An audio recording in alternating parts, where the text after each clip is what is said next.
À Paris, sous un ciel gris chargé de nuages, la ville bouillonnait d'une énergie frénétique. Les rues débordaient de vie, les klaxons des voitures résonnaient, les feux rouges scintillaient comme des étoiles dans le crépuscule, et les passants se hâtaient sur les trottoirs, leurs parapluies à moitié ouverts pour se protéger des premières gouttes d'une pluie fine. L'air était lourd, presque électrique, comme si la capitale tout entière retenait son souffle en attendant l'orage. Plonge dans cette belle histoire et découvre comment un simple geste peut changer une vie. Gabriel Durand, un homme de 35 ans, se tenait au coin de l'avenue des Champs-Élysées, près de l'Arc de Triomphe. Grand, mince, avec un visage marqué par des cicatrices invisibles mais profondes, il venait de quitter une clinique où les murs d'un blanc éclatant et les questions trop personnelles le mettaient mal à l'aise. Ses visites médicales, bien que nécessaires, le laissaient toujours avec un goût amer. Il détestait devoir parler de lui, de ce qu'il avait traversé. Ses yeux, d'un brun intense, balayaient la rue avec une prudence instinctive, fruit de souvenirs où le feu et la fumée régnaient en maître.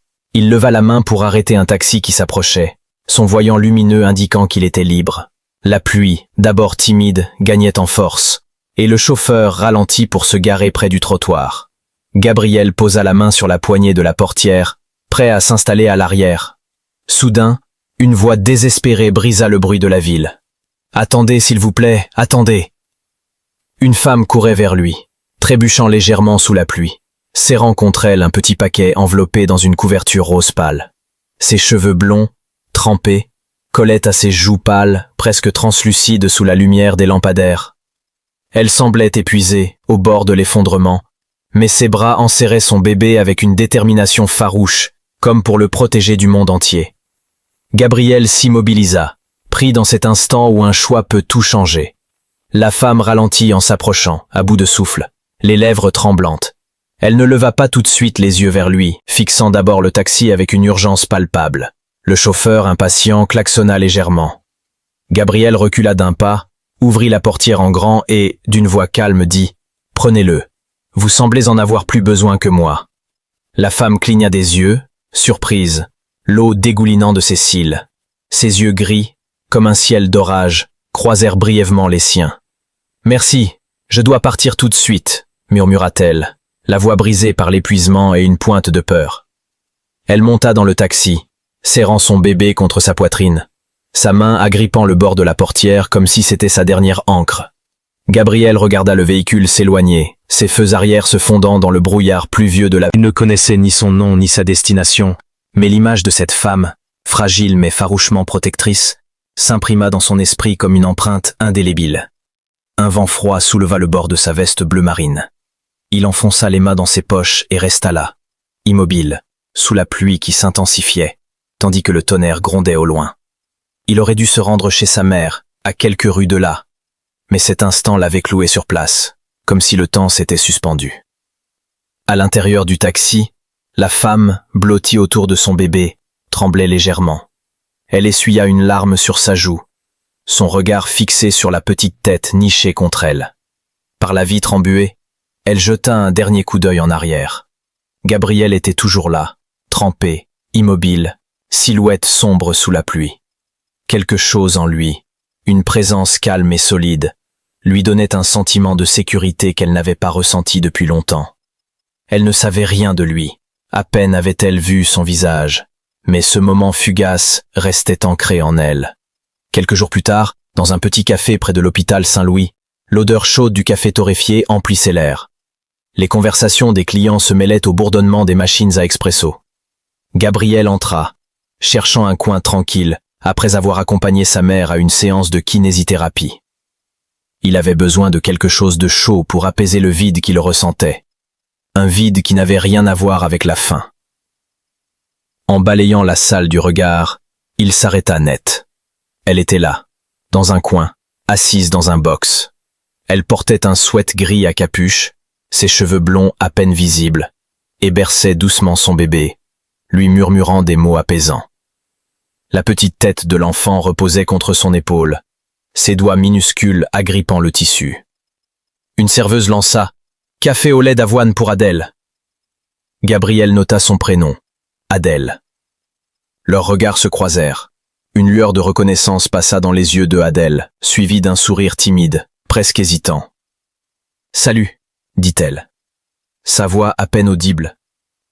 Gabriel s'approcha, un léger sourire aux lèvres. « On dirait que vous avez trouvé un taxi finalement », plaisanta-t-il. Elle laissa échapper un petit rire, léger comme un souffle. « Grâce à vous », répondit-elle. Sans réfléchir, ils s'assirent ensemble, comme si ce moment était naturel. Adèle semblait moins fragile que la nuit de leur rencontre, mais ses traits portaient encore les marques de l'épuisement. « Je ne vous ai jamais vraiment remercié, » dit-elle doucement. « Vous venez de le faire, » répondit Gabriel, son sourire s'élargissant légèrement. Adèle baissa les yeux vers son bébé, caressant une mèche douce sur son front. « Je m'appelle Adèle Martin. » commença. Les médias en ont fait tout un drame. Les investisseurs ont paniqué. Et on m'a demandé de disparaître un moment, le temps que les choses se calment. Elle marqua une pause, regardant par la fenêtre. Cette nuit-là, quand je vous ai croisé, j'essayais de rejoindre un endroit sûr en dehors de Paris. Je ne savais même pas si le taxi m'y mènerait. J'avais juste besoin de fuir. Sa voix trembla légèrement. Je ne sais pas pourquoi je vous raconte tout ça. Gabriel, immobile, l'écoutait sans l'interrompre. Parce que je ne cherche pas à vous réparer. Je vous écoute, c'est tout, dit-il doucement. Adèle le regarda, touchée par sa simplicité. Et vous, quelle est votre histoire, demanda-t-elle. Il haussa les épaules. J'étais pompier, mais je ne le suis plus, répondit-il sans s'étendre. Elle n'insista pas, respectant son silence. Dehors, la pluie recommença à tomber, épaisse et soudaine. Gabriel attrapa un parapluie à l'entrée du café. Et en sortant, le tint au-dessus de Adèle et Lily, s'assurant qu'elles restent au sec. Il marcha à leur côté, son corps incliné pour les protéger des regards curieux des passants. Adèle remarqua ce geste discret, et pour la première fois depuis longtemps, elle se sentit en sécurité, comme si un poids s'était allégé. Quelques nuits plus tard, un drame survint. Dans l'immeuble où Adèle et Lily dormaient, un vieux câble électrique défectueux déclencha un incendie. Les flammes se propagèrent rapidement, la fumée envahissant leur chambre au 2e étage. Adèle se réveilla en toussant, l'air épais et brûlant. Elle serra Lily contre elle, paniquée, et courut vers la porte, mais le couloir était déjà noyé de fumée et de lueurs orangées. « Non, non, pas maintenant », murmura-t-elle, serrant son bébé plus fort. Elle se précipita vers la fenêtre, mais le verrou refusait de céder. Désespérée, elle cria « À l'aide! Quelqu'un! Aidez mon bébé !» Dehors, des voisins s'étaient rassemblés. Certains filmaient, d'autres appelaient les pompiers, mais personne n'osait entrer. Puis, une voix perça la foule. « Quelqu'un est à l'intérieur ?» C'était Gabriel. Il passait par là après un cours de conduite tardif. En voyant la fumée noire s'échapper de l'immeuble, il gara sa voiture à moitié sur le trottoir et courut vers la maison en flammes. Son cœur battait à tout rompre. Des souvenirs douloureux ressurgissant. Un autre incendie, des années plus tôt, où il avait perdu 2 collègues. Il revoyait les flammes, entendait les cris, sentait la chaleur sur son visage. Ses mains tremblaient, mais il refusa de céder à la peur. « Pas encore », murmura-t-il. « Pas cette fois. » Il attrapa une couverture dans un jardin voisin, l'imbiba d'eau avec un tuyau d'arrosage, et s'en enveloppa. Une faible réponse lui parvint. Il enfonça la porte de la chambre où Adèle était recroquevillée, Lily dans ses bras. « Enveloppe-la dans ton manteau », ordonna-t-il d'une voix rauque. Adèle obéit, enroulant Lily dans son vêtement. Gabriel prit le bébé dans un bras, souleva Adèle de l'autre, et les guida à travers la fumée. Les flammes rugissaient plus fort, les marches s'effritaient sous leurs pas. Il avança, un pas après l'autre, jusqu'à ce qu'il franchisse la sortie, juste avant que le plafond ne s'effondre dans un grondement assourdissant. Dehors, les voisins reculèrent, certains crièrent. Les pompiers venaient d'arriver, leurs gyrophares éclairant la nuit. Gabriel, les vêtements roussis, le visage noirci, posa Adèle et Lily sur l'herbe, avant de tomber à genoux, à bout de souffle. Adèle, tremblante, toussait, serrant Lily contre elle. Elle leva les yeux vers Gabriel, incapable de parler, mais ses larmes disaient tout. Il les avait sauvés. À l'hôpital, dans une chambrée Adèle par la lueur froide des néons, Adèle se réveilla. Son premier réflexe fut de chercher Lily. La petite était là, endormie dans un berceau, enveloppée dans une couverture propre. Un soupir de soulagement échappa à Adèle. Puis, à travers un rideau entrouvert, elle aperçut Gabriel, assis sur un banc dans la salle d'attente. Ses mains étaient bandées, son visage marqué par la suie et la fatigue. Ses yeux fixaient le sol, perdu dans un souvenir qu'il était seul à voir. Ignorant les protestations d'une infirmière, Adèle se leva et marcha vers lui. « Tu nous as encore sauvés !» dit-elle doucement. Gabriel hocha la tête, sans sourire. « Tu n'étais pas censé être là !» murmura-t-il. « Mais peut-être que moi, si. » Ils s'assirent côte à côte, en silence. Un silence lourd, mais réconfortant. Plus tard, quand Lily se mit à pleurer, Gabriel se leva avant Adèle. « Je m'en occupe, » dit-il.